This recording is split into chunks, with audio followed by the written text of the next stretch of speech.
गणपतिगुं हवामहे कविं कवीनामुपमश्रवस्तमम् ज्येष्ठराजं ब्रह्मणस्पत आनः शृण्वन्नोतिभिः सीदसादनम् ॐ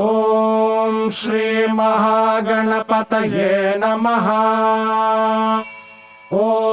नमो भगवते रुद्राय नमस्ते रुद्रमन्यव उतोत इषवे नमः। नमस्ते अस्तु धन्वने बाहुभ्यामुत ते नमः। यात इषुः शिवतमा शिवं बभूव ते धनुः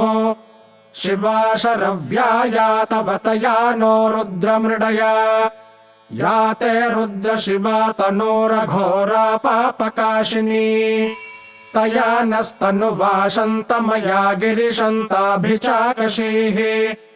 यामिषुङ्गिरिशन्तहस्ते बिभर्ष्यस्तवे शिवाङ्गिरित्रताम् कुरु माहि गुंसेः पुरुषम् जगत् शिवेन वचसा त्वा गिरिशाच्छावदामसि यथा नः सर्वमिज्जगत यक्ष्मगुं सुमना असत् अध्यवोचदधिवक्ता प्रथमो दैव्योऽभिषक्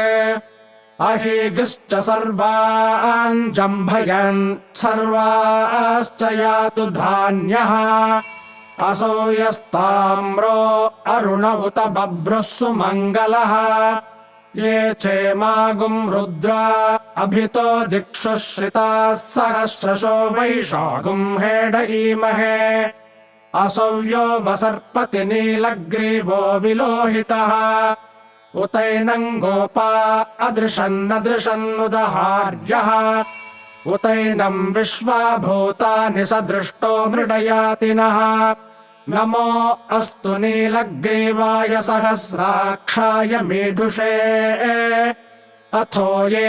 अस्य सत्त्वानो हन्तेभ्यो करन्नमः प्रमुञ्च धन्वनस्त्वमुभयोरार्त्नियोर्ज्याम् याश्च ते हस्त इषवः पराता भगवो वप अवतत्य धनुस्त्वगुं सहस्राक्षसते शुधे निशीर्य शल्यानाम् मुखा शिवो नः सुमना भव विज्यन् धनुः कपर्दिनो विशल्यो बाणवागुम् उत अनेशन्नस्येषव आभुरस्य निषङ्गतिः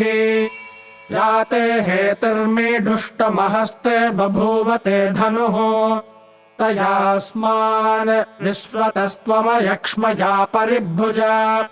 नमस्ते अस्त्वायुधाय नातताय धृष्णवे उभाभ्यामुत ते नमो बाहुभ्याम् तव धन्वने परिते धन्वनो हेतिरस्मान् वृणक्तु विश्वतः अथो य इषुधिस्तवारे अस्मन्निधेहितम् नमस्ते अस्तु भगवन् विश्वेश्वराय महादेवाय त्र्यम्बकाय त्रिपुरान्तकाय त्रिकाग्निकालाय कालाग्निरुद्राय नीलकण्ठाय मृत्युञ्जयाय सर्वेश्वराय सदाशिवाय श्रीमन्महादेवाय नमः।